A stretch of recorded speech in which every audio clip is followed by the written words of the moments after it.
ассалому алайкум бинандагони гироми, барномаи иттилоотии пайғом аз телевизиони симои шаҳри Панҷакент манзуратон аст. Инак дар барномаи мо тамошо кунед.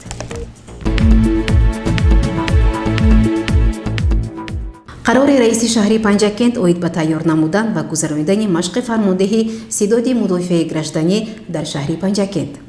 мутобиқи моддаҳои 19 ва 20 қонуни конститутсионии ҷумҳурии Тоҷикистон дар бораи мақомоти маҳаллии ҳокимияти давлатӣ ҷиҳати иҷрои қарори раиси вилояти суғд аз 30 декабри соли 2020 таҳти рақами 393 дар бораи тасдиқ намудани нақшачорибиниҳои асосии вилояти суғд оид ба масъалаҳои мудофиаи гражданӣ, пешгирӣ, эътино ва рафъи оқибатҳои ҳолатҳои фавқулодда барои соли 2021 бо мақсади саривақт ва хушсифат тайёр намудан ва гузаронидани машқи фармондеҳии ситоди мудофиаи гражданӣ қарор мекунам.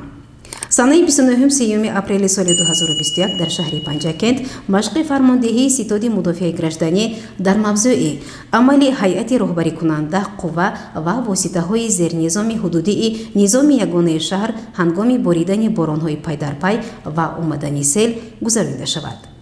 ба машқи фармондеҳии ситоди мудофиаи гражданӣ шӯъбаи раёсати кумитаи ҳолатҳои фавқулодда ва мудофиаи граждании вилояти суғд дар шаҳри Панҷакент, комиссияҳои дахлдор оид ба ҳолатҳои фавқулодда ва мудофиаи гражданӣ, хадамотҳои мудофиаи гражданӣ ва ҳайати роҳбарикунанда, қувва ва воситаҳои зернизоми ҳудудии низоми ягонаи шаҳри Панҷакент ҷалб карда шаванд. дар рафти гузаронидани машқи фармондеҳии ситоди мудофиаи гражданӣ қоидаҳои техникаи бехатарӣ риоя карда шавад. роҳбари ҷамъияти дорои масъулияташ маҳдуди садо ва симо дар шаҳри Панҷакент Искандар Ҳамидов ва сармуҳаррири рӯзномаи Зарафшон Луқмон Қурбон рафти машқи фармондеҳии ситоди мудофиаи гражданиро инъикос намоянд.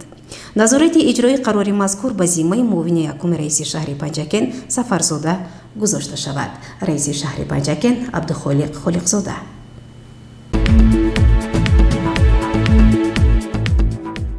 идомаи барнома.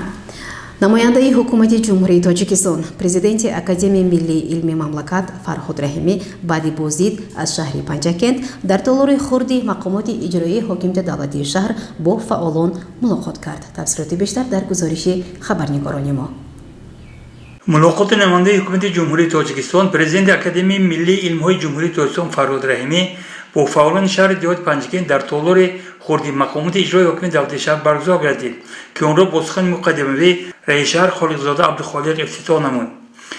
баъдан Фарҳод Раҳимӣ аз хусуси омодагӣ ба 30-солагии истиқлолияти давлатии ҷумҳурии Тоҷикистон сухан ронда, таъкид дошт, ки дар шаҳри диҳоти Панҷакент корҳои созандагӣ бунёдкорӣ идома доранд ва ин тараддуд ва азму талош метавонад далел бошад, ки панҷакентиён ин санаи фархондаро сазовори истиқбол мегиранд. баробар ин Фарҳод Раҳимӣ аз хусуси хулосаю пешгоҳиҳои мутахассисони сатҳи ҷаҳонӣ ва ҳамзамон президенти кишвар муҳтарам Эмомалрахмон бобати душвортарин сол аз лиҳози маводи ғизогӣ гардидани соли 2021 андеша баён дошт. мавсуф алоқаманд ба ҳамин мавзӯъ истифодаи ҳарваҷаб замин, аз ҷумла заминҳои назди ҳавлигиро омили муҳим донист дар таъмини амнияти озиқвории мамлакат. Фарҳод Раҳимӣ масъалаи таъмини соҳикишоварзиро бо оби полизӣ омили муҳим донист дар рӯёндани ҳосили дилхоҳ. ба ҳамин хотир гуфт, бояд фаъолияти каналҳои пойгоҳии обрасонӣ зери назорати ҷиддӣ қарор дошта бошанд. дар идомаи суханҳои Фарҳод Раҳимӣ иродаи худро аз пешниҳоди маълумотҳои омории носаҳӣ, бетарифӣ ба баъзе мамнӯъгоҳии тарихӣ аз ҷумла Панҷакени қадим, аз гардиши кишоварзӣ берунмондани қисмати заминҳо, камфаъолиятӣ дар бунёди коргоҳии саноатӣ, суст ҷараён доштани давлати баҳорӣ, наҳамвақт риоя шудани қонуни ҷумҳурии Тоҷикистон дар бораи танзими анъана ва ҷашну маросимҳои миллӣ, дар сатҳи зарурӣ ба роҳ намудани корҳои ташвиқотии тарғиботӣ ва чанд масъалаи дигар баён намуда, изҳори боварӣ кард, ки масъулон дар ҳама соҳаҳо барои ислоҳи камбудиҳо тадбирҳо меандешанд. дар хотими мулоқот раиси шаҳри Панҷакент Холиқзода Абдухолиқ ба намояндаи ҳукумати ҷумҳурии Тоҷикистон, президенти Академияи миллии илмҳои кишвар Фарҳод Раҳимӣ барои ташриф ва баёни ироду маслиҳатҳои судманд изҳори сипос намуда, меҳмонро бовар кунанд, ки сокинони шаҳри диҳоти Панҷакент муташаккирӣ нишон дода 30-солагии истиқлолияти давлатии ҷумҳурии Тоҷикистонро бо тӯҳфаи арзанда истиқбол мегиранд.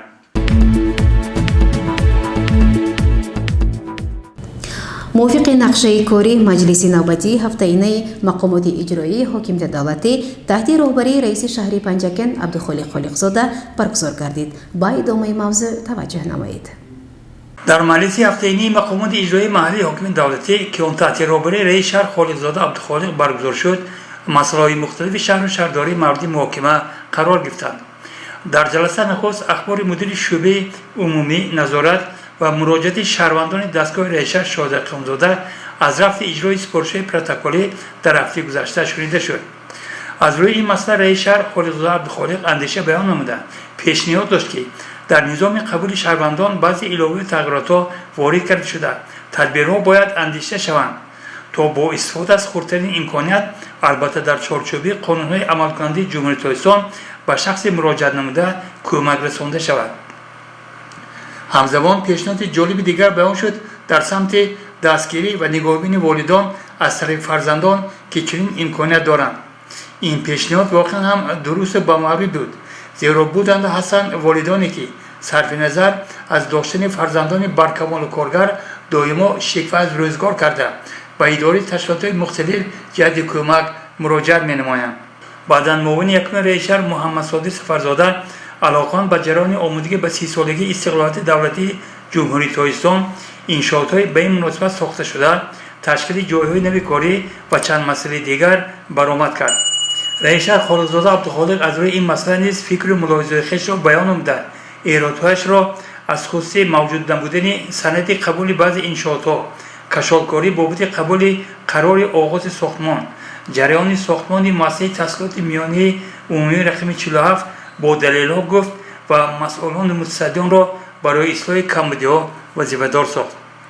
در ادامه جلسه خالقزاده عبدالخالق خلاصه‌هایش را بابت یک قطار کمبودی‌ها از جمله بهتر نمودن وضع حفظ حقوق گودر، غنی ساختن بودجه شهر، اجرای نقشه دعوتی بهاری جوانان به سوی قوای مسلح جمهوری تاجیکستان با سبب‌های سنی بالا رفتن نرخ و نوا در بازار، آمادگی به تعطیل تابستانی مکتب بچگان، نو کردن شعار آویزه‌ها، آمادگی به 80 سالگی شاعر خلقی تاجیکستان لایق شیرعلی، پیشگیری پدیده‌های نامطلوب خاصه خودکشی و حزب حرکت‌های افراطگرا شامل شدن بعضی جوانان و چند مسئله دیگر بیان داشته و مورد تاکید داشت که این مسئله‌ها اجرا شوندند اگر رهبران خاصه خدمتچیان دولتی اطراف مقامات اجرایی محلی حاکمیت دولتی شهر با نقش و نیت‌های نیک سرجم آیند، از یک گریبان سر برآرند، قول و عملشان یک باشد و مهمتر از همه خیلی خوب درک نمایند که این وطن را که نامش تاجیکستان است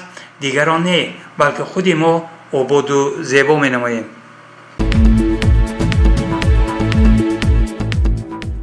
ادامه برنامه اطلاعاتی پیغام. مفتش کلانی شعبه تفتیشاتی پروکراتور حربی گارنیزون ولایت سوخت کاپیتان عدلیه اولیمیون رخشاد باتورجان در واخری خود با نواسکران قسم حربی 05 170 شهر پنجکن سربازان را با طلبات امروزی قانونگذاری و آیین‌نامه حربی آشنا کرد.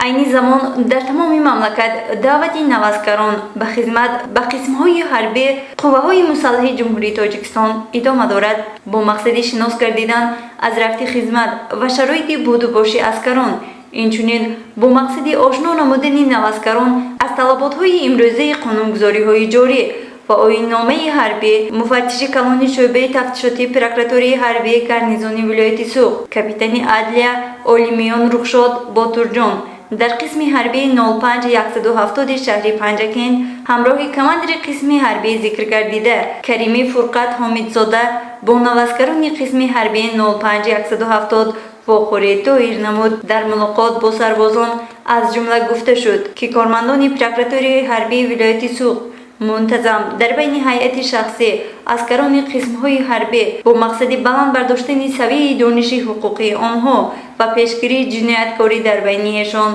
ملاقات را براه ماندند که این نتیجه دلخواه به بار آورده است.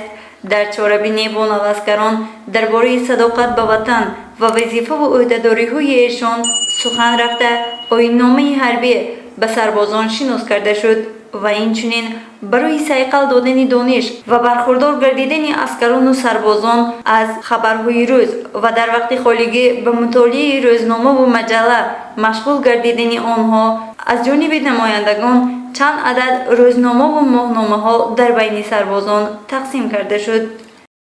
من سرباز قطاری جبارزاده رفتارجان با خوش خودم به صفحه قدم سال جمهوری داخل شدم و عین حال در قسم حربی 9170 ادای خدمت کاری شدم. طول چند وقتی که من خدمت حربی کاری شدم، خدمت من بسیار محبوب شد.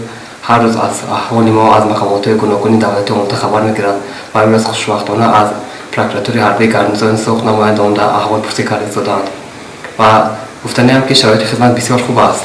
و در آخر عصبی اون جوان مردانی که سن سالی به خدمتی دارند خواهش میکنم که بیان مرد و نوار ادای خدمت حربی کرده با سر بلند به نزد پدر و مادر خود برگردند و باید قرض کرده گذاشت که خدمت به وطن مادر این قرض کلاسیلی هر یک شهروند میشود. بیان قرض خود را ادا کنند. گزارشی مرتبه رحمانова و طلبشاد توشیف برای برنامه اطلاعاتی پیغام.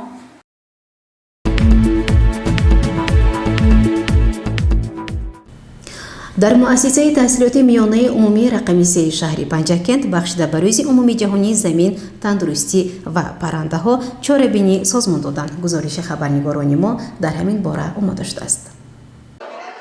فداکاری ساحه معارف زیبی میربابایова یکی از آموزگاران تشبسکاری مؤسسه تحصیلات میانه عمومی رقم 3 به شمار رفته با جهد بی‌حد فعالیت پداگوژی‌اش را پیش میبرد.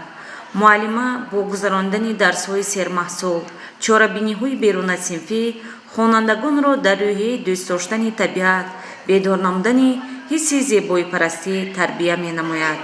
این است که چند پیش با تشبس او بخشیده به روز عمومی جهانی زمین و پرنده‌ها جهت تازه نگاه داشتن محیط زیست خوانندگان مؤسسه را هدایت نمود تا آنها در این مکان خرد گل‌های رنگارنگ نهال و بوته‌ها شنانیده در درختان برای پرنده‌ها لانه ساخته گذارند، زیرا آدمان از حساب طبیعت حیات به سر میبرند. دانش‌های ضروری اکولوژی مساعدت می‌نمایند که انسان بواسطه به محیط زیست تأثیر رساند. همزمان معلمه میربابایова با خوانندگان یک چاره‌بینی بیرون از صنفی را تحت عنوان دوست داشتن وطن از دوست داشتن طبیعت آغاز می‌گردد برپا نمود که خیلی خاطرمان بود. طالب علمان گفتارها و شعرها را درباره زمین، پرنده‌ها و محافظت طبیعت قرائت نموده به خاطر صلح و وحدت در فضای کشور سرودهای دلچسب را سراییدند. صحنه‌چه تربیوی در رفت چاره‌بینی نمایش داده شد.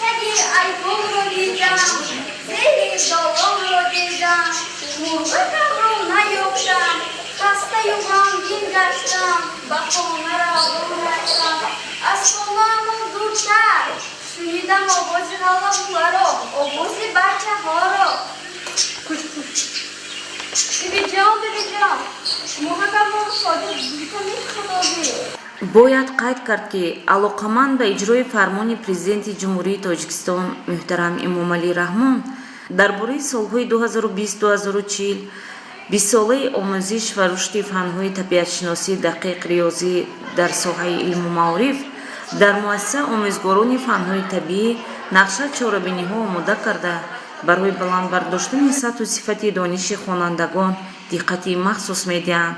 کوشش می‌نمایند تا آنها با دانش‌های معاصر فرا گرفته شوند.